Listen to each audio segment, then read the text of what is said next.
Breaking చూస్తున్నాం. గంజాయి రవాణాకు స్మగ్లర్లు కొత్త మార్గాలు ఎంచుకుంటున్నారు. కార్ ఇంజిన్ లో తరలిస్తూ పట్టుబడ్డారు. భద్రాద్రి కొత్తగూడెం జిల్లా పాల్వంచలో ఈ ఘటన కలకలం రేపింది.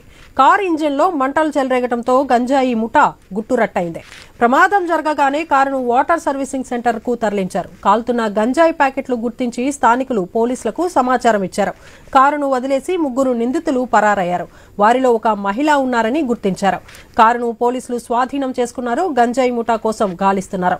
కారు ఒడిశా రిజిస్ట్రేషన్ తో ఉందని గుర్తించారు.